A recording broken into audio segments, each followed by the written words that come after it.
So this year, I found out that I'm neurodiverse, and I never knew what that meant. I always tell them I don't like people, and it's not true.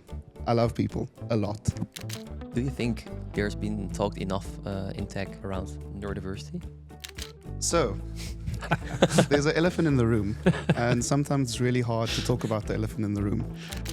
Actually helps me and be a better human, but also a better leader. Here we are again. Here we are. Well, thanks for tuning in, everyone, again on TechLab. I think we have a really cool and really inspiring topic today. For sure. And we have Lee joining us today. Maybe you can introduce yourself. Okay. Good day. My name is Lee. September, I am the engineering manager for fintech payments at Bol, but also the Garage, which is the new startup division. And I've been living in the Netherlands since 2022, and I moved here for Bol, and I'm pretty excited to live here because I get to travel Europe.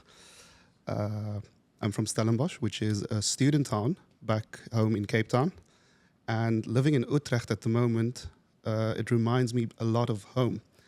I have a history in banking security, worked in a couple of startups, done some youth development programs, and I have a slight obsession with Mini Coopers. Love it. I've had 4 of them, and my favorite has to be the JCW Clubman. Ooh, classic.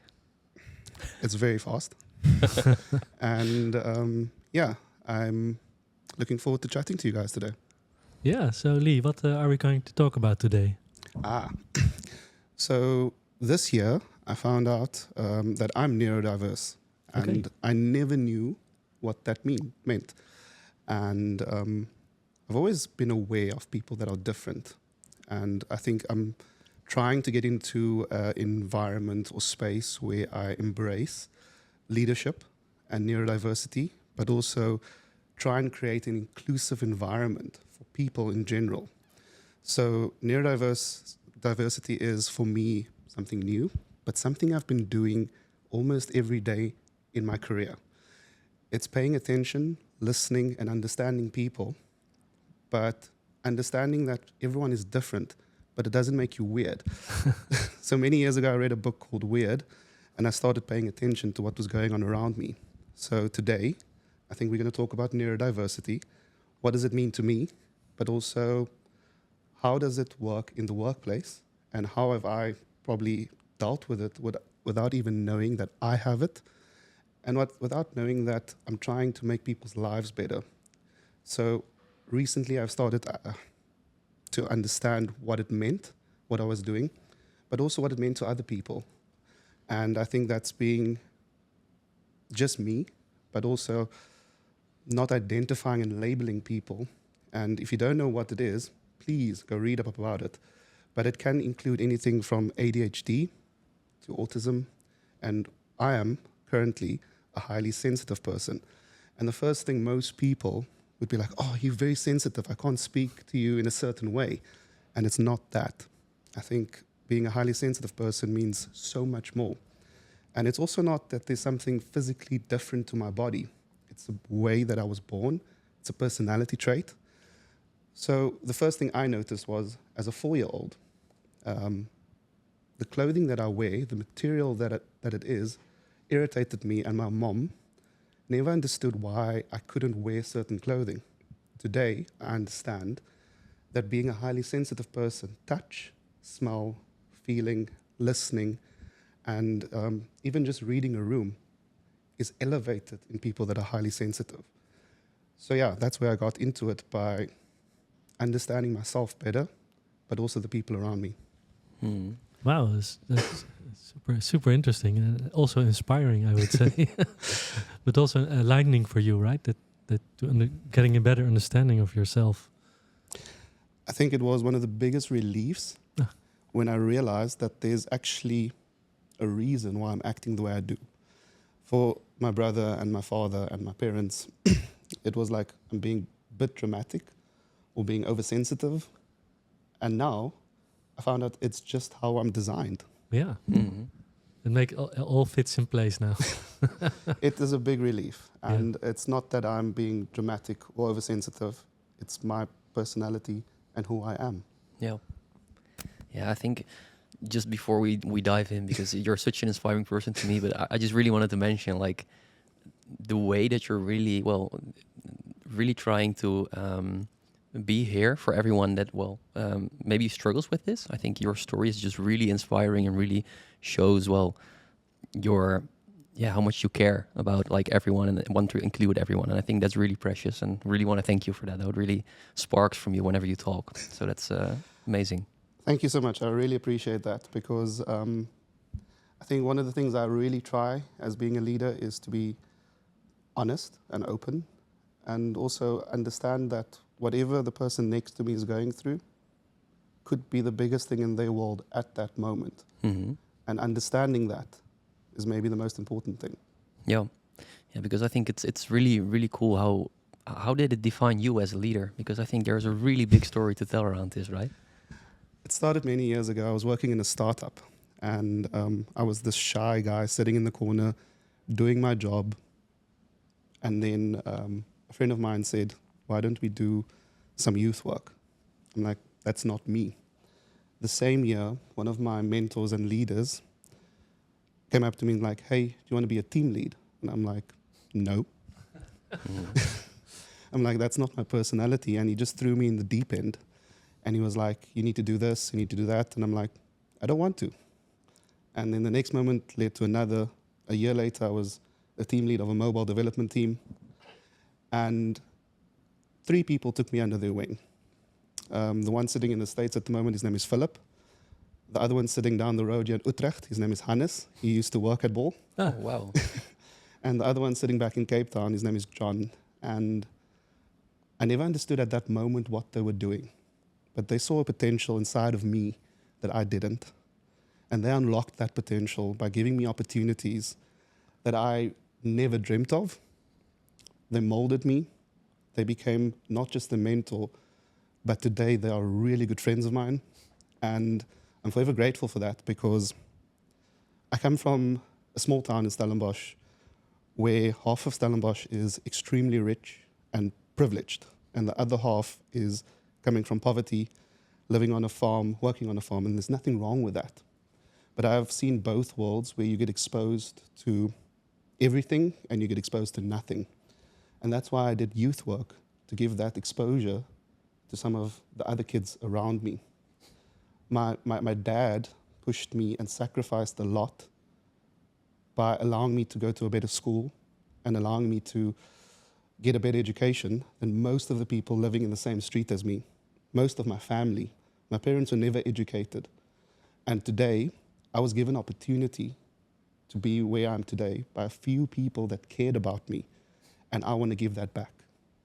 I want to create an opportunity, a place, an environment, a space where people can feel they matter, feel they can contribute, unlocking their potential by not trying to fit into somebody else's shoes, but being themselves. Wow, that's beautiful, right? It is. I really like that you're passing the torch and giving what you have gotten from your mentors and try to spread it to other people as well. Yeah, awesome. Yeah, it's an amazing story. Yeah. Yeah. So how do you do it? What do you do? I think one of the examples that was the first time I really actively did something was before I became a team lead, or at least leading from behind as a scrum master or as something like that. I was placed in a team with really good people, some of the best engineers that I've ever seen, and they work in back-end systems. And I realized at one stage that they think differently, they act differently, and they needed the most simplest things to keep themselves happy. We ran Scrum, and I was the Scrum Master at that time, and I saw people got upset. They didn't like the way things were happening. And I went to John and I said, "Hey, this isn't working." He, as a manager, actually went with me on these trainings to support me. And a few months later, I said, "Let's investigate Kanban." And the company sent me on additional training. I came back and there was a need from business to get certain outputs and values within the team. And I said, let's try something different. Let's try to be doing Scrum in this team for the last 2 years, and it's been working, but nobody liked it. So I said, let's try something that's called Scrumban, and combining Kanban and Scrum, which means your ticket does not go to the next sprint until it's done, because there are no sprints. It's continuous. We still had the ceremonies, which had planning, grooming, and also we still had the retrospectives and the reviews, which we used to present to everyone else, that the stakeholders within the company. But the team was happy. The ticket that they were working on could only move to done once they were done. And I think that was the first time I realized you don't have to change the world. You don't have to change your ways of working drastically. You have to adapt it slightly to make sure that the people in your team feel comfortable enough to do what they do best without disrupting their world. Mm-hmm.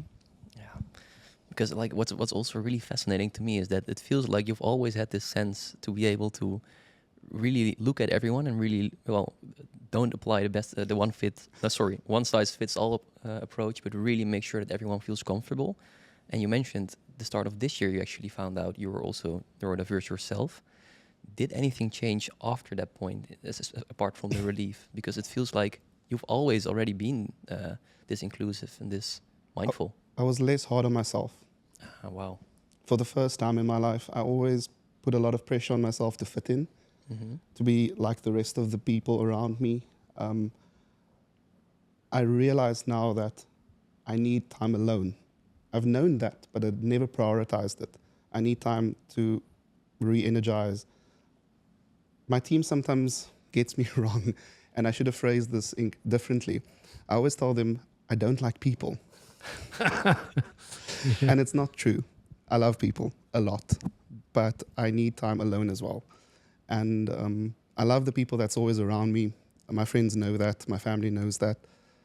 But a few years ago, I started going on holidays alone because that was my only escape. Now I've consciously made decisions when I feel tired, exhausted, because my senses are always aware and alert when walking into a room. Even coming to the office, I get overwhelmed by the end of the day, spending the day with hundreds and thousands of people within a massive company, because I can hear every single conversation. I can read and understand the room and know the atmosphere.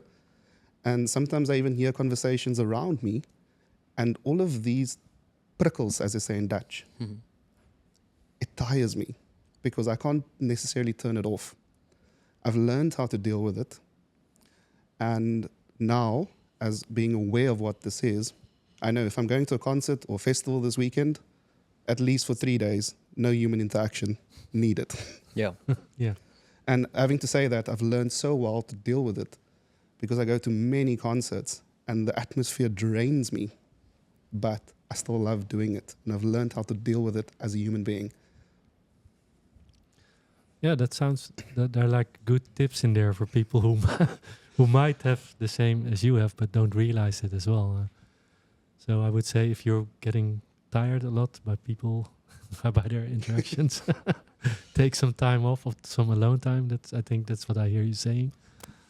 I think everyone is different. And when getting the diagnosis, there's a couple of questions you can ask. You can speak to a psychologist, you can speak to a doctor, but everyone has a different level of tolerance.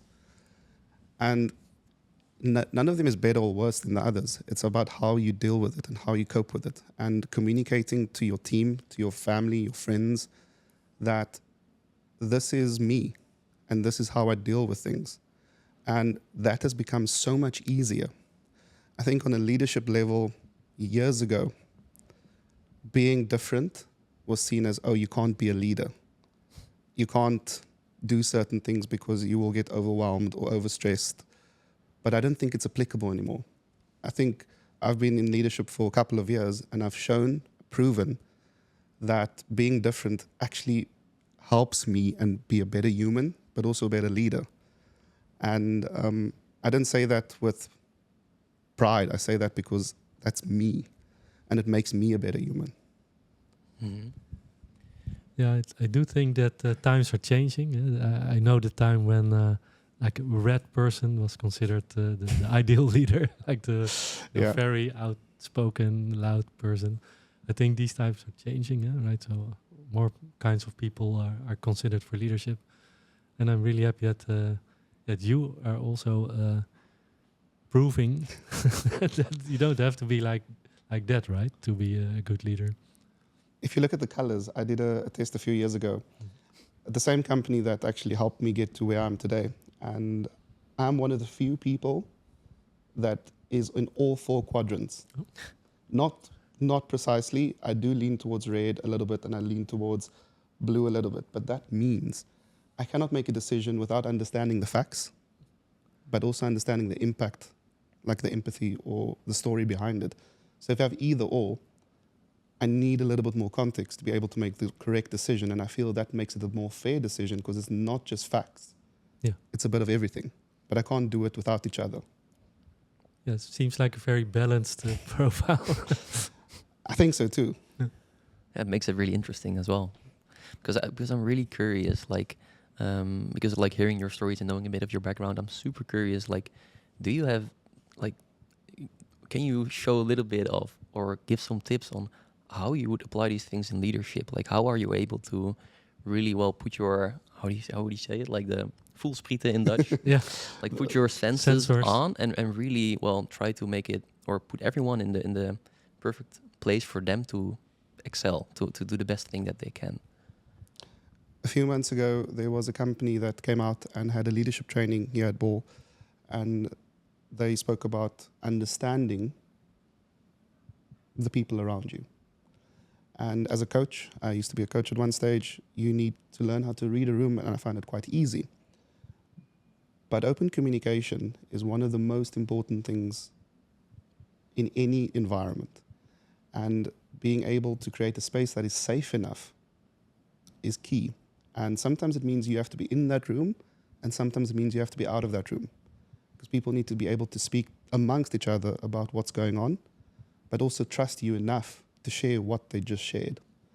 And I was talking to one of the board members, so we have a neurodiversity board at Ball, and Roel said to me there's a lot of things that he's learned as well as a coach, but 25% of engineers are somehow neurodiverse.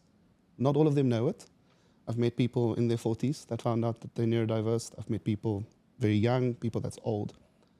But the main and the key thing is creating an understanding of this is what I need, this is who I am. And as a leader, creating that space as openly as possible is really important. And I feel sometimes you get stuck up in your ways of being a leader. You need to do X, Y, and Z. You need to deliver. But to be able to deliver that, there needs to be trust. And not just trust between you and your employee, trust between people. Because I think leadership is not just a role of a manager. It's a role of somebody that enables, supports, and also create a space where they can thrive. And that's something that I've learned with the Young Professionals program and the mentorship programs I've been working with. I'm much older than most of these students, kids that I've been working with.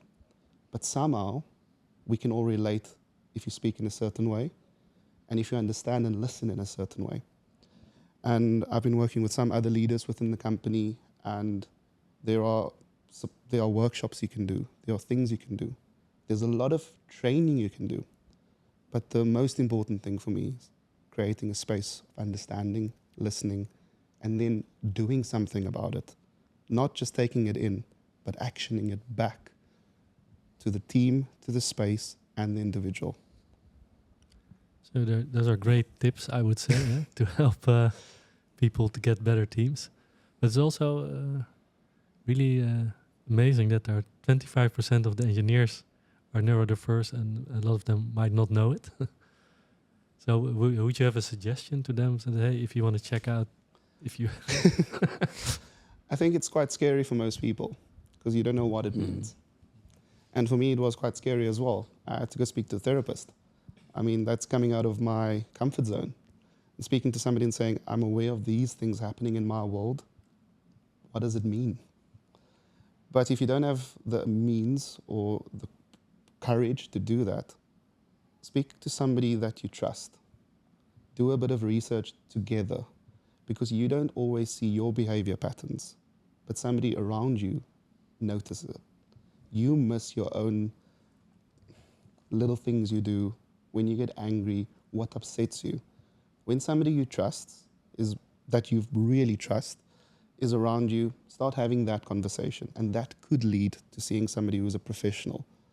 But also, at the moment, there's not a lot of courses, resources, and things online. But I found 1 or 2 Instagram pages where people talk about this. I found 1 or 2 YouTube channels where people talk about this. And I've had a few people walk up to me in the last year after I shared that I'm neurodiverse, asking me questions like, I think I'm neurodiverse, but I don't know what this means. And just having a coffee with somebody and talking about it sometimes also relieves that tension. It relieves that uncertainty. And you don't have to be fully diagnosed. I think if you know you are different, embrace it. Find what works for you, but communicate it. If you don't, people might find you as disruptive. People might find you as a difficult person, but it's not because you're intentionally that. It's because of people not understanding. Yep. Yeah, great advice. Yeah. Yeah, it's just a really inspiring topic to touch upon. For me, this is the first episode that I'm like, shit, I'm really having to think about my questions, and that's a really good sign, because I'm just, apart from you having an amazing podcast voice, I'm also just really touched with your stories. So that's really cool. And you already touched a little bit upon the initiative that we have at BOL, the Neurodiverse community here, the Neurodiversity board actually even. Has that been a big eye opener or difference with the other companies you've seen? Because of course you've seen a lot of different cultures probably. Yes. So back in South Africa, there's not even a neurodiverse society, which is quite big in Europe. I was talking to them a few months ago when we had an event in Rotterdam, and they want to reach out and spread it amongst the world because awareness of this is not that big. Being part of the board for me means I have a platform of informing and helping people around me. And I feel BOL is a few steps ahead of most other companies. And the simple thing of when you start and they give you a pair of noise cancellation headphones. I've heard of other companies within the Netherlands where they had to ask for budget, beg for budget, and also getting acknowledgement and help for this was really hard. So there are maybe 1 or 2 big banks that do something very good, but also I've heard from people that they are struggling. And I feel walking into BOL, it was just almost second nature. We went up, spoke to a director. They were like, yes, we support this. Next moment, 2 of our board members, Chrissy and Kun, started working really hard with the rest of the committee to actually make this happen a few years ago. Today, we are official board party of the ALD group, and we get support, we get budget, and we even have a room in one of our buildings for you to calm down. So it's a quiet room, and it provides you with the space in the office, which gets really busy, to just switch off for a few minutes and be you. What blew my mind is that even at our events, which is pretty big, most of our events are designed for the most extroverted people in the world, which is a lot of fun. I agree. But there gets a time where you need to just breathe. And we have something also called a quiet room, where they try and create a space where you can sit down, have a drink, have a cup of tea, play a game, and just disconnect from the rest.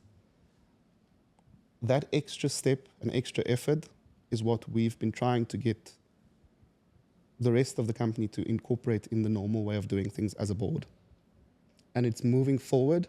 There's still a lot of work to do, but I feel really supported in that sense. There's so much more that we can improve. There's so much more that we want to do, but we're just a handful of people trying to make a difference. Mm-hmm. Yeah. Yeah, a lot of milestones already reached. Thankful, thanks to the community. So you talked about there are still a lot of other things you would like to do. Okay, can you name a few things where you think, oh, we should really have that, we need it? There's a few things, but I think for us as a community, bringing awareness on leadership level is something that's very important to me. So a lot of leaders have been leading for many years and they've had great people management skills, but taking it to the next level. And I think that's where I represent the board at the moment, in creating a space where inclusivity, not just in the way we appraise people, the way we promote people, but also the way we hire people. Because I've worked in companies where people didn't leave their team or their manager. They left the company because they didn't feel included in what the company was doing. And I want to create a space with my team and with others where people who are different do not go to these big events, feel that they are part of the community, feel that they fit in somewhere, and don't get forced to do certain things they don't want to, because everyone is different, with different tastes, different personalities. And I think in general, a lot of companies have this one-size-fits-all approach for people. Like, we have this company event, you have to go. We are doing a ski trip, you have to go. Or we're doing a big birthday party, you have to go. What if you change that? What if there's different ways of looking at it? And from a business perspective, it's not always easy in creating a space where you include and think of everyone's needs. I'm not saying bend over backwards for everyone's needs, because that's totally impossible. But looking at it from a different perspective, from a wider angled lens, and being, does this include the minority? Does this include different people? Does this include maybe some of our best people that are different? Because we need all kinds of people to run a successful company. Mm-hmm. Yeah. And a completely side question, but do you think like there's been talked enough in tech around neurodiversity? I don't know. I don't think so. Yeah, because I was really thinking about this, and I think I just really love it that we can bring a bit more spotlight and a bit more light on this topic. But just thinking about like indeed the numbers you just mentioned, it's such a big thing in tech, but I've never actually seen, I don't want to mention conferences and stuff, but like just on really big platforms, I've never seen these topics apply there that often, even though it's a really big thing. And I think it would be so nice, and it will be amazing to have these kind of, your kind of voices, because I think the way you're telling about it and your vision is so amazing. So yeah, this is not a question, just more a statement. I think it will be so nice to have this more. We have the Spaces Summit in a few weeks as Ball, where we come together as a bunch of engineers talking about things. It is so cool that we are part of that. Mm-hmm. We are part of arranging that as a neurodiverse community and creating an environment and space where we can participate and feel that we want to be there. Yeah, it's amazing. And I hope that other event organizers, companies, conferences will follow in the future. Because I've been to many conferences, and the last one I went to, the last day, I left at 1 because I was physically tired of the stimulation around me for the last few days. Mm-hmm. And I watched the rest online, which was great that it was available online. And most people will say, yeah, but you can just watch it from home. There is a difference in going to a conference, interacting with people, and learning from people around you. But sometimes it gets tiring. Oh, yeah. Yeah. Yeah, I can imagine. I also heard that sometimes you learn the most like 2 minutes after the talk. You're talking to people and then things come up. Even afterwards, if you're singing karaoke. Oh, I think you learn a lot from your colleagues and the people around you when having a drink or having a coffee afterwards and interacting with them. True. And those social interactions is where my battery gets drained, but it's the things I enjoy the most. That's quite a contradiction, right? It's weird. Yeah. Because I am an introvert, but most of my friends, colleagues and family would say, you're not, but that's not true. Because I recharge on my own, but I love the social interaction while I'm there for that moment. Mm-hmm. You're like an extroverted introvert. Yeah. So Lee, you gave tips for leaders if you have people in your team who might be different, how to interact with them, how to better manage your team. But what if you're part of the team and you're part of a team and maybe one or more colleagues are different? What would you propose or suggest they can do to make the team better? So, there's an elephant in the room, and sometimes it's really hard to talk about the elephant in the room. But I think you should be courageous and step up and maybe have a conversation first with the person, finding out how comfortable they are about raising what's going on, but also maybe bringing up in a safe space, I've seen this, I'm aware of this.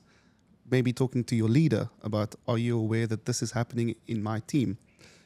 So what I did before I was in a leadership role is I used to talk to my manager quite often about what I recognize, what I see, what I pick up.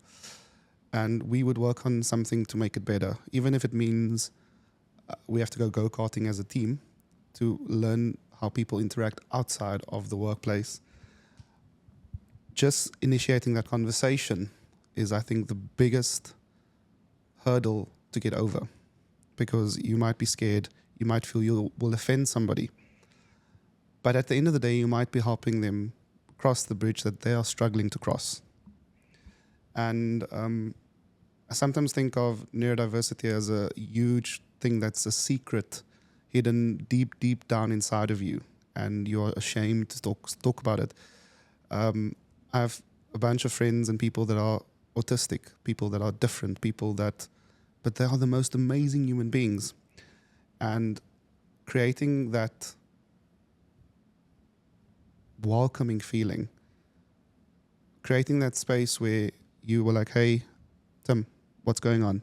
I saw you acting a little bit weirdly. You've not been joining some of our social interactions after work or even joining us for lunch. Is there a reason why you are why you're not doing that? Do you just love your work that much?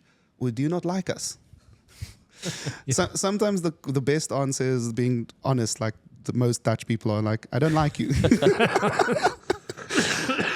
But sometimes it's like, no, I feel overwhelmed. No, the loud noises bother me, or the lighting in the cafeteria is too much, or it's too noisy.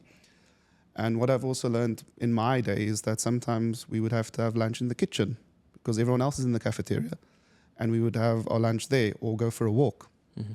And that's how you accommodate the people around you. Not being like, we have to do this because Lee doesn't like sitting in the cafeteria. That makes Lee feel awkward. Yeah.